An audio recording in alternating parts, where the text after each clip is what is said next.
voie de la vérité et de la vie avec l'apôtre Joseph. Dieu a tendu ses deux mains. Tu n'as qu'à saisir les deux mains. Il veut t'arracher à ton enfer. Il veut te sortir du trou. Il veut te sortir des problèmes. Saisis les deux bras de Dieu. Viens à lui. En Jésus-Christ. Ce message de l'apôtre Joseph Kodouak Bemehin vous est présenté par le mouvement de réveil d'évangélisation, Action toute âme pour Christ international, Attaque internationale. Nous vous recommandons à Dieu et à la parole de sa grâce, qui seul peut vous édifier et vous donner l'héritage avec tous les sanctifiés. Soyez bénis à l'écoute de la parole de Christ. Notre Père, nous vous bénissons,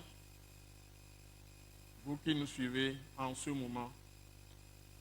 Seigneur Jésus, nous te disons merci pour toutes les âmes que tu as attirées à toi par la puissance de ton Saint-Esprit qui règne dans le monde entier. Partout nous sommes suivis en ce moment dans les nations du monde entier, en Afrique, en Europe, en Asie, en Amérique, en Océanie, Pacifique, dans toutes les îles du monde entier. Nous voulons te dire un grand merci parce que tu es bon et fidèle pour nous, Père Céleste. Toi qui nous as aimés de toute éternité, qui as manifesté ta grâce merveilleuse envers nous. Nous voulons te confier ce message. Nous prions que ton Saint-Esprit abonde dès à présent et soit répandu partout. Et que ton Saint-Esprit ouvre les cœurs à ta précieuse parole que tu nous as donnée pour toutes les nations, afin que tous les hommes de la terre soient sauvés, selon la grâce et la volonté manifestée en Jésus-Christ pour nous, les êtres humains. Nous donnons gloire à ton Saint-Nom. Bénis chacun de nous, au nom puissant de Jésus. Amen. Amen.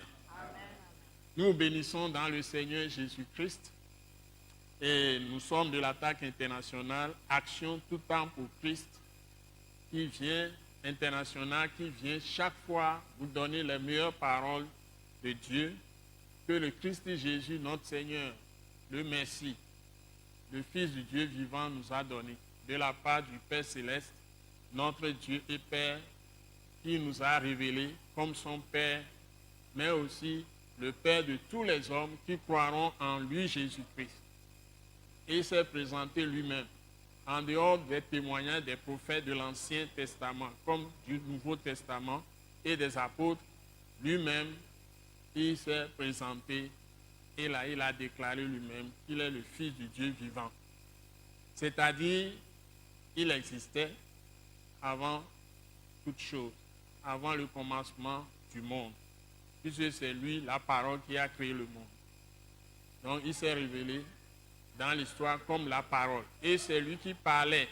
La Bible dit dans 1 Pierre, chapitre 1, que l'Esprit de Christ parlait dans les anciens prophètes. Donc, c'est lui, la parole, Dieu, de toute éternité, qui est esprit, qui parlait à travers les premiers prophètes de l'Ancien Testament, les prophètes d'Israël, qui sont des fils d'Abraham, des descendants de Jacob, dont Dieu a changé le nom en Israël.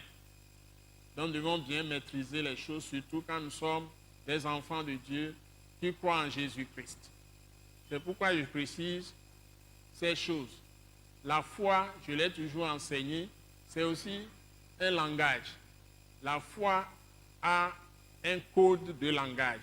Donc, celui qui a la foi en Jésus-Christ, que nous appelons la foi de Christ crucifié, ressuscité, maîtrise le langage de Dieu, qui est le langage de la foi de Christ.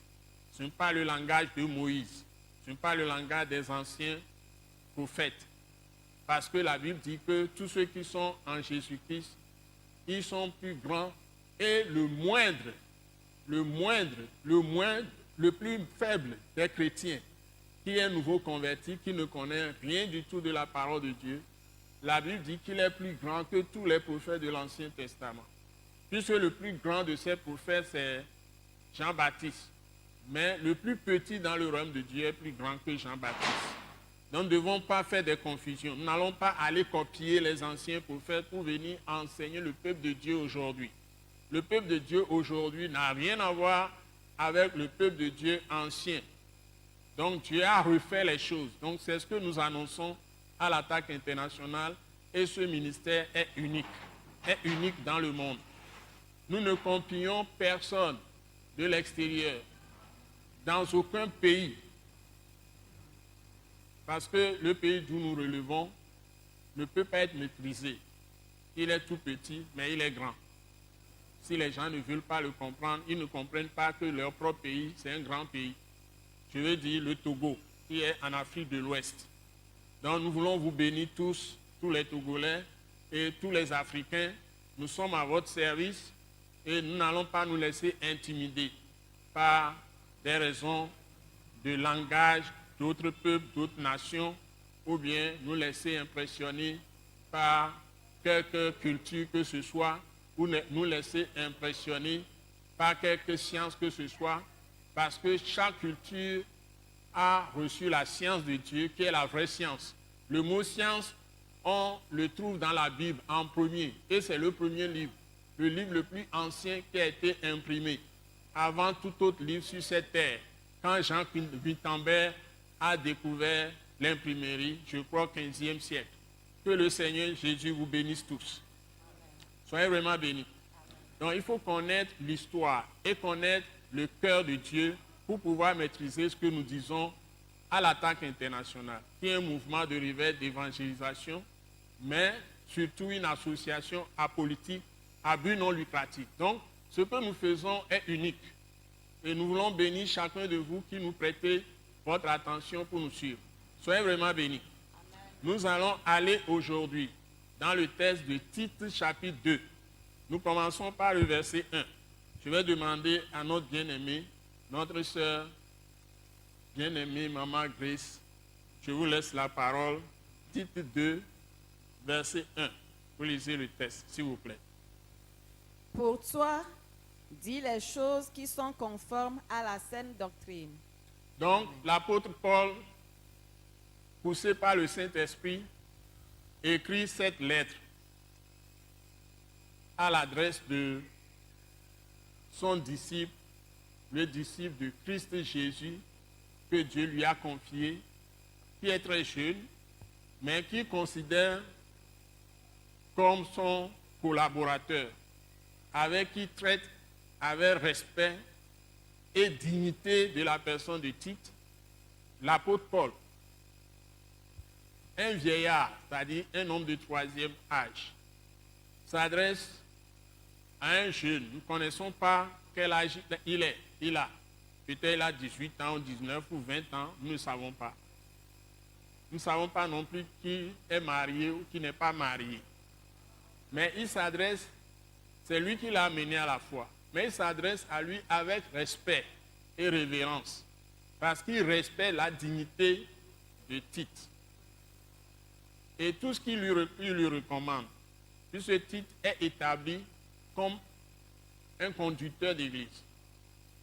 Il est établi comme pasteur, berger de l'église, comme missionnaire, pasteur missionnaire de l'église. Il est missionnaire.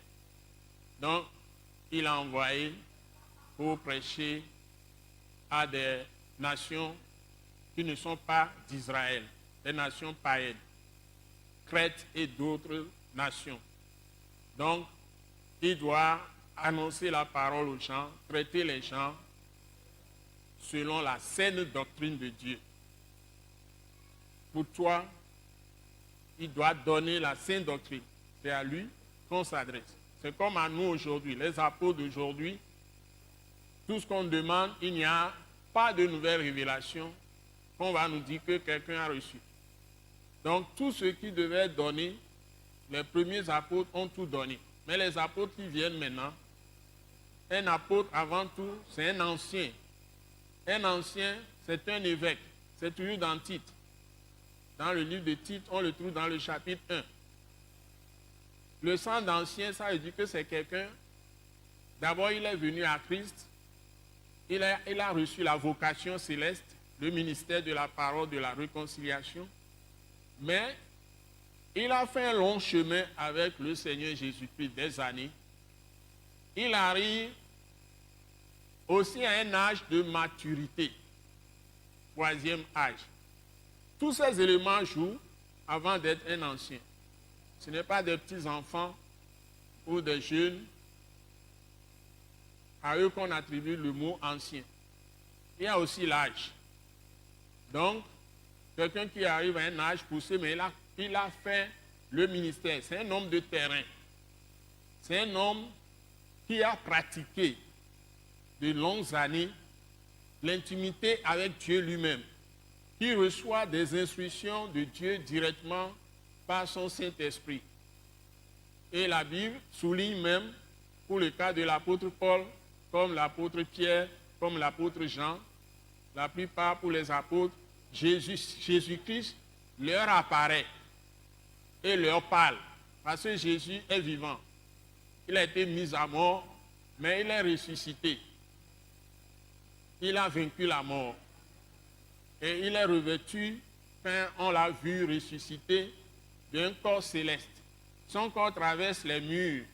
C'est-à-dire, vous pouvez être dans une tour de bétonner, vous pouvez être même dans une forteresse. Et comment on appelle même là où les gens se cachent souterrains là? Bunker, voilà, merci de m'avoir passé le mot, monsieur l'administrateur. Donc, vous pouvez être dans un bunker et personne ne peut avoir accès à vous. Mais Jésus va vous apparaître dans votre bunker. On peut vous enfermer dans la prison la plus redoutable. Vous êtes parmi des bétons, il n'y a pas de fenêtre nulle part, mais Jésus, et il fait noir. Ça a rendu même certains prisonniers politiques africains aveugles, comme Mamadou Dia. Donc, c'est un ancien homme politique du Sénégal, Mamadou Dia, compagnon de l'époux Sédar Senghor. Ça, c'est une citation en passant. Donc, vous pouvez devenir aveugle par la cellule redoutable dans laquelle on vous enferme en tant que prisonnier politique. Ça se pratique aujourd'hui dans plusieurs pays du monde. En Afrique, comme en Asie, comme en Europe, comme en Amérique, partout dans le monde entier. Donc, nous croyons que Jésus apparaît souvent à des gens comme ça dans leur prison, dans les profondeurs des ténèbres. Quand il apparaît, il est toute lumière. Et l'endroit sera totalement éclairé. Quand il apparaît, les ténèbres fuient. Et il est plus éclatant dans son apparition que le soleil, plus brillant. C'est ce que l'apôtre Paul a vécu sur la route de Damas. Donc c'est une réalité que les politiciens ne peuvent pas maîtriser, que les scientifiques ne peuvent pas maîtriser, mais que les apôtres maîtrisent. Donc, ceux qui sont des hommes de Dieu n'ont pas à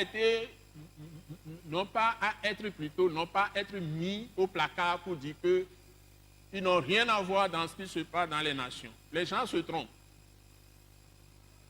Il y a des gens qui savent 100 ans à l'avance ce qui va arriver à des pays, même 200 ans, 500 ans à l'avance, qui ont été prévenus des choses qui vont arriver. Et ils seront morts des années après, ces événements vont se produire. Et ce sont les apôtres qui reçoivent ces révélations. Dans toutes les nations aujourd'hui, Dieu a disposé de nombreux apôtres. Parce que le Saint-Esprit a été répandu. Et les apôtres sont là. Et ils ont la qualité d'anciens d'église.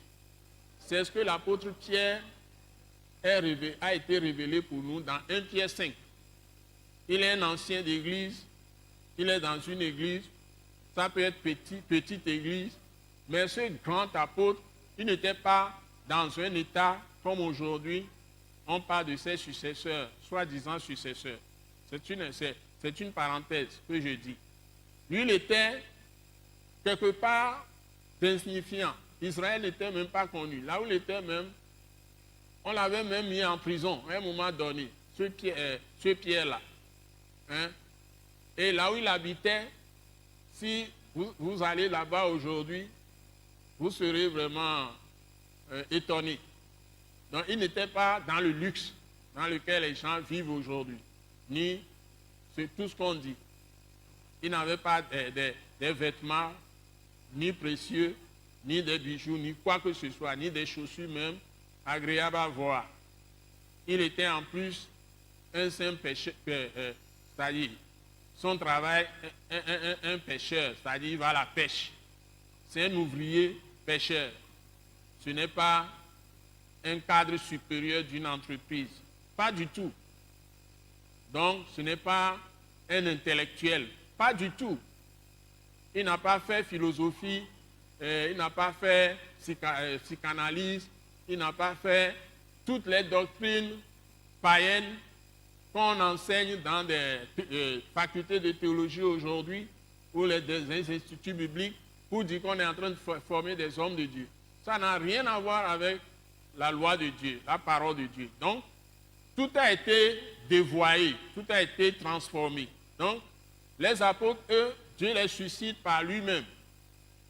Je dirais même, ils viennent de nulle part. Parfois, c'est des gens que les gens ne peuvent même pas imaginer que le Dieu Tout-Puissant, que tout le monde redoute, puisse utiliser ces hommes-là. C'est ceux-là que Dieu suscite. Et le Seigneur Jésus-Christ lui-même, il était un simple charpentier. Hein? Dieu l'a confié, il n'est pas né de rapport sexuel, mais Dieu l'a confié à un homme qui s'appelle Joseph, qui était fiancé à sa mère, Marie. Ils n'ont pas connu de relation sexuelle et sa mère, Marie, a été conçue, était vierge, a été conçue du Saint-Esprit. C'est la vérité, parce que Ésaïe l'a annoncé plus de 800 ans à l'avance. Ésaïe chapitre 7 et chapitre 9.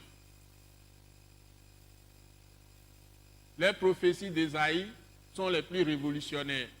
Si vous allez dans le chapitre Ésaïe 42, Ésaïe 49, vous lisez ces textes, vous serez étonnés. Et Jésus a été présenté par Ésaïe comme le serviteur de Dieu. Lui qui est Dieu, il s'est fait homme pour payer pour nos péchés. C'est ce que la Bible enseigne. Aussi bizarre que cela puisse paraître à des hommes qui continuent à raisonner dans ce monde, surtout ceux qui disent qu'ils sont des scientifiques, ils sont des savants, ceux qui piétinent. Mais il y a des savants qui sont plus croyants que ceux qui n'ont même pas été à l'école, que les illettrés. Il y a des savants qui sont plus croyants, des gens qui sont les plus grands génies scientifiques. Donc, connaissez l'exemple de Pascal. Donc, il y a des gens qui disent que tout le monde, qui sont des génies, des cerveaux les plus avancés, qui sont encore dans ce monde moderne. Ils sont même plus nombreux que ceux qui prétendent qu'ils ne croient pas et qui dénigrent la foi. La foi, qu'elle soit la foi même des coutumes, ça y est, des traditions africaines, que ce soit la foi des traditions asiatiques, ou que ce soit la foi des traditions européennes, américaines, comme en Inde, etc. Parce que ce sont les Indiens qui étaient sur le territoire, la grande partie du territoire américain, avant que ces territoires ne soient conquis par les colonisateurs, je crois, britanniques ou anglais. Donc, les Indiens étaient là-bas. Ils avaient leurs coutumes, ils avaient leurs traditions, ils avaient leurs dieux. Donc, dans les cultures des Indiens, comme dans les cultures des Asiatiques, comme dans les cultures des Africains, des Gaulois même, les ancêtres des Français aujourd'hui, ou si nous prenons même des Allemands, etc., de tous les peuples, ou les Italiens, etc., les Romains. Tous ces peuples-là avaient leur Dieu avant que Jésus n'apparaisse. Et Dieu s'est révélé dans les cultures. Et dans la culture, il y a les traditions, il y a les rites que les gens pratiquent. Dieu a donné des connaissances mystiques, on appelle ça mystique, de manière surnaturelle, à tous les peuples. C'est pourquoi, lorsqu'on coupe un peuple de sa culture, on déracine tout le monde dans le peuple. Et c'est ce qui est arrivé à nous les Africains. Nous ne nous retrouvons pas parce que, quelque part, C'est un mélange que nous faisons, où on fait de nous. Plusieurs d'entre nous, quand nous sommes nés en Afrique, surtout les gens d'aujourd'hui, ils sont nos enfants ou nos petits-enfants, sont totalement désorientés. Parce que nous qui avons fait au moins les villages, avant de venir dans les villes, nous avons une certaine dignité, nos comportements sont totalement différents. Nous n'avalons pas tout ce que les Blancs ont amené. Que Dieu nous aide. Alléluia. Merci. Donc nous devons comprendre ces choses. Et Dieu nous parle de la sainte doctrine. La sainte doctrine, c'est que Jésus a amené de nouvelles choses que nous ne pouvons pas mépriser. Si nous allons dans le verset 11 à 14 maintenant, titre 2, verset 11 à 14. Allons-y, s'il vous plaît. Qu'est-ce que ça dit? Car la grâce de Dieu, source de salut pour tous les hommes, a été manifestée. Je vais prendre ça. Car la grâce de Dieu, source de salut pour tous les hommes, a été manifestée. Nous sommes dans le verset 11. Verset 12 à 14. Elle nous enseigne à renoncer à l'impiété et aux convoitises mondaines. Donc, la première chose, cette grâce de Dieu, source de salut pour tous les hommes, sans exception, aucun homme n'est exclu, la Bible dit que a été manifestée. Ça y est, c'est fait connaître. Donc, la grâce est une personne.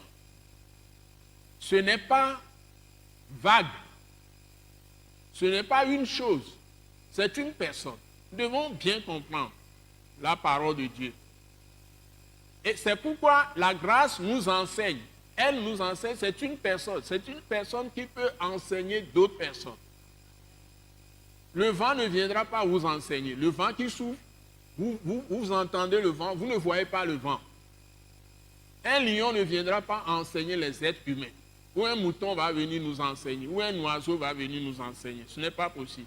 Dieu même, quelle que soit sa puissance, a besoin d'être un homme comme nous pour pouvoir nous transmettre sa parole. Et c'est pourquoi ce Dieu-là s'est incarné et il s'est fait appeler Fils de Dieu, qui est Jésus de Nazareth. Il devait naître comme les hommes, souffrir comme les hommes, expérimenter nos souffrances. C'est cette grâce-là qu'on nous présente. Et il s'agit bien de Jésus de la Bible est en train de nous appeler la grâce. Donc quand on parle que nous avons la grâce de Dieu, aucune religion ne peut nous donner la grâce. Parce que la grâce, c'est une personne, c'est Jésus de Nazareth. C'est ça la grande révélation de ce texte. Et cette grâce nous enseigne à renoncer d'abord à l'impiété, ça y est, à refuser de croire en Dieu. C'est ça la plus grave erreur des êtres humains sur la terre aujourd'hui. Tous ceux qui refusent de croire en Jésus-Christ, ils sont dans la pire des erreurs qu'ils puissent commettre dans leur vie sur cette terre. Et ensuite, à renoncer aux convoitises mondaines. C'est-à-dire, si vous écoutez mes collègues qui prêchent comme moi, que ce soit le pasteur Philippe, Kofi Agbemehin, ou Jacob Sourou, Bacha, ou les Christophe Aïva, ou Pascal, Zounon et les autres, qui interviennent aussi à la télévision, parce que c'est comme l'apôtre Paul était collaborateur des Tites, des Timothée, des Sylvain et Épaphrodite, tous les autres. Donc, j'ai des collaborateurs aussi. Je ne suis pas le seul détenteur de la parole de vérité que prêche l'Attaque internationale. Ces jeunes sont la relève de demain. Ils sont tout aussi valables que moi-même. C'est l'âge qui fait la différence. Donc, peut-être que je maîtrise des choses et je suis leur encadreur. Ils ont besoin d'apprendre de moi, mais ils ont peut-être plus d'énergie que moi. Ils pourront aller plus loin.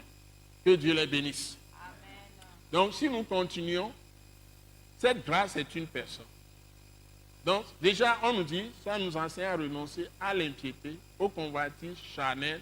Il enseigne, nous devons éviter l'uxure, nous devons éviter l'ivrognerie, nous devons éviter les choses comme l'orgueil, nous devons éviter la méchanceté, le mensonge, l'injustice. Donc, si nous venons vraiment de Dieu, vous prenez dans toutes les cultures, même dans nos coutumes africaines, nous devons éviter de tuer les gens. devons éviter de blesser les gens, de bastonner les gens, de frapper les gens, d'escroquer les gens, de voler les gens. Tout ça, c'est toutes les religions. Ça y est, même si on parle de religion, les rites, les différentes choses qu'on fait, on dit qu'on est en train de servir Dieu. Merci. Même s'il y a des différences par rapport à la foi de Christ, les enseignements de notre Seigneur Jésus-Christ, la crainte de Dieu est à tous les niveaux. La crainte de Dieu. Dans toutes ces croyances, dans toutes les cultures, quand on parle de Dieu, la notion de croire en Dieu, le fondement, c'est la crainte de Dieu. C'est-à-dire qu'on croit qu'il y a un être surnaturel qui nous a créés. Et il nous a créés normalement égaux, même dignité. Nous avons droit à la même justice. C'est ça qui a amené les droits de l'homme. Si toutes les cultures n'ont pas un fond de croyance en Dieu qui soit vrai, c'est-à-dire la crainte de Dieu. Moi, c'est la crainte de Dieu. Là où il y a la crainte de Dieu, quelque part, c'est ça la vérité. C'est-à-dire, on se heurte à Dieu pour ne pas faire du mal aux autres. C'est ça la... Mais si on ne se heurte à rien, certains dans leur pensée, c'est ça que la Bible appelle les irreligieux. C'est-à-dire qu'eux, ils ne croient en rien du tout. Donc, ils traitent les hommes comme des objets. Ils peuvent les tuer quand ils veulent. Ils peuvent les blesser, les bastonner. Ils peuvent aller les attaquer, les braquer. Par exemple, actuellement, dans plusieurs pays, les violences font légion. Ou bien sont légion. Partout maintenant, les gens se lèvent, ils tuent les autres. Ils blessent les autres, ils agressent les autres. Ils braquent les autres, ils arrachent les choses par force. La violence, les gens contestent. Ils incendient les édifices publics. Ils détruisent les biens d'autrui. Ils s'attaquent à des citoyens qui n'ont rien fait. C'est-à-dire qu'il n'y a même plus de fondement sur ce que les gens font. C'est toutes les bêtises possibles. Et nous agissons comme des bêtes. Même les bêtes se sont calmées un peu. Les hommes maintenant sont plus que les bêtes sauvages dans le monde entier. Parce que de plus en plus, les gens se disent qu'ils n'ont aucun compte à rendre. Ils vivent sur la terre, ils sont comme des objets. Et puis après, la mort, c'est fini. Les gens se trompent. Alors que dans les cultures qui existaient, toutes les nations leur valeur. C'est pourquoi l'ONU voit le jour dans le monde entier, dans le monde, et coordonne les actions. Donc, les collaborations nous sont complémentaires. Et il y a des différentes cultures, tout ça, mais chaque culture apporte sa part. Et c'est ça qui fait la joie, qui fait le partage, qui fait l'avancée. Parce que lorsque les chercheurs même, ils font leurs recherches, prenons Covid-19. Donc, chacun essaie de chercher, mais ceux qui trouvent, on fait profiter à tout le monde. C'est pourquoi il y a OMS aujourd'hui, il y a FAO qui lutte contre la faim dans le monde. Il y a beaucoup d'organismes qui essaient de sauver les âmes, de sauver les vies. Ce qui est une très bonne chose. Aucune nation ne peut se suffire à elle seule. Aucun homme dans ce monde ne peut dire que lui, il n'est pas au service des autres. Donc que Dieu nous aide à comprendre. Donc je m'arrête là pour le premier message aujourd'hui. Nous allons passer au second message qui viendra un autre dimanche. Que la grâce de Dieu vous soit accordée. Et Attaque Internationale est prêt à vous donner toujours de meilleurs messages. Donc, nous devons, si nous sommes des enfants de Dieu, par la crainte de Dieu, renoncer à des convoitises charnelles, à l'impiété. Nous ne devons pas jeter Dieu à la poubelle. Là, nous nous détruisons nous-mêmes. Que Dieu vous bénisse. Amen. Amen. Amen. Nous croyons que vous avez été bénis et édifiés à l'écoute de ce message et vous exhortons à persévérer dans la grâce de Dieu. Pour plus d'informations et pour écouter d'autres puissants messages, merci de nous contacter au numéro indicatif 228 90 04 46 70 ou de visiter le site web atacinternational.org. Soyez bénis en Jésus-Christ.